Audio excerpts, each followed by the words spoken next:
Welcome to J.R. Hendricks Texas Concert, a podcast that deals with the early life of yours truly. Now with this address, this is a weekly radio address, fictionally displayed with President Clinton, Saturday, May 28, 1994. Good morning. This is Bill Clinton, and I am giving my weekly radio address to you.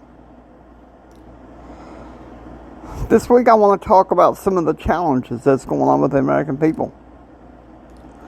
I am pleased to report that on the 25th of May, after a month and a half, if not longer, of plain partisan wrangling in the U.S. House, that Congress has passed an omnibus bill to allow for spending in expanding and broadening the curriculum for small business. Now, I am aware that my duly appointed Administrator for Public Liaison, James Ryan Hendrick, has complained that my efforts is still not good enough.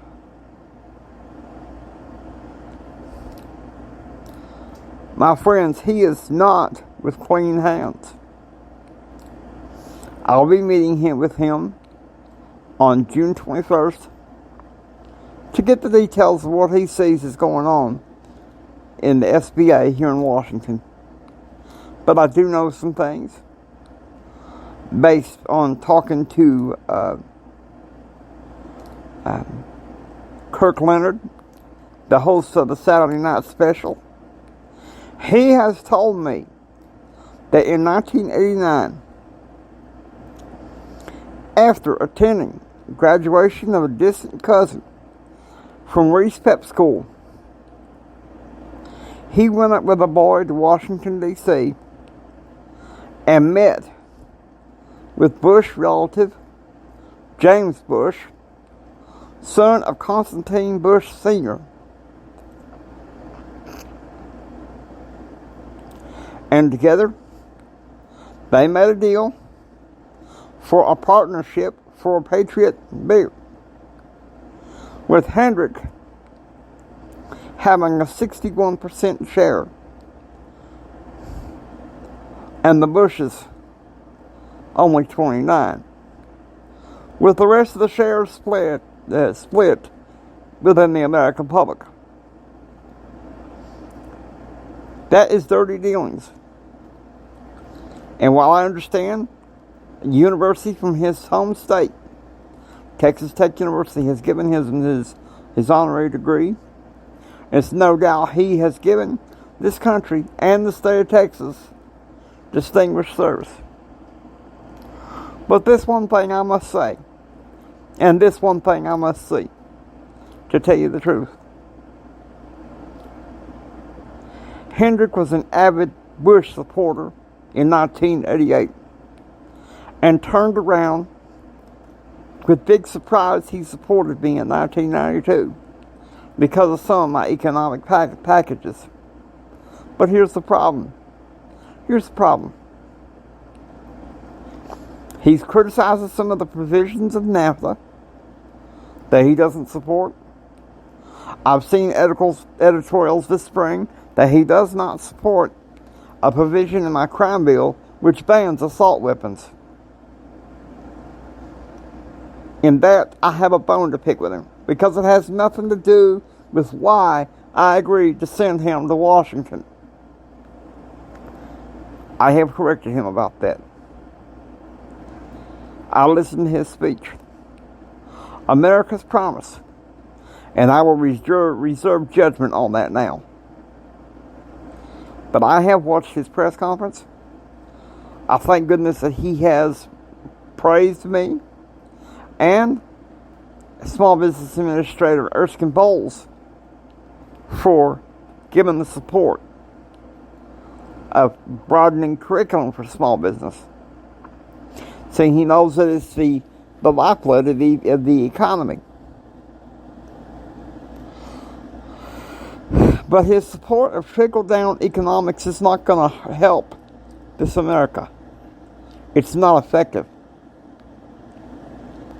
We must keep us strong and independent of big oil and big gas.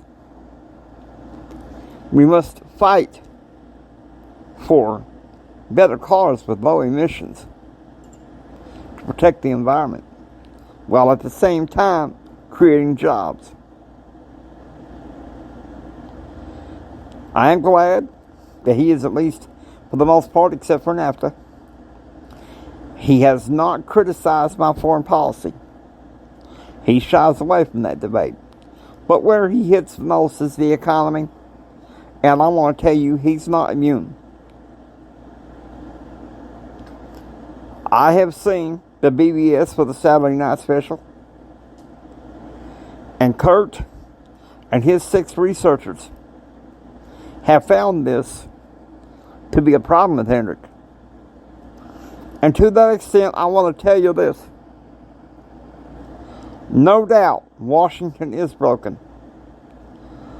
But his idiotic conservative feel on how to fix America is not working. It is not working. Otherwise, it would have continued to work under Bush.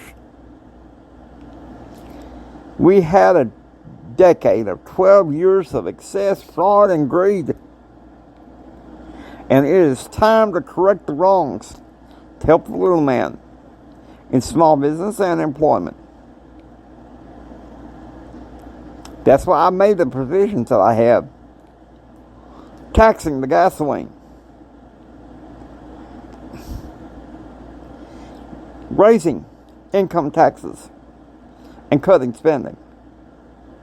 We need to invest further in this economy. We need further investments. This problem among a minority in my party, as well as conservative Republicans, especially being guided by the CBO on this mad slash and dash in our budget, is not helping things. So to that extent, I will be working with Congress to make sure that our legislation is passed. Now I must say this. I have no illusions about Jim Hendrick's candidacy for president. I know it's a non-starter. Because I know that despite his education and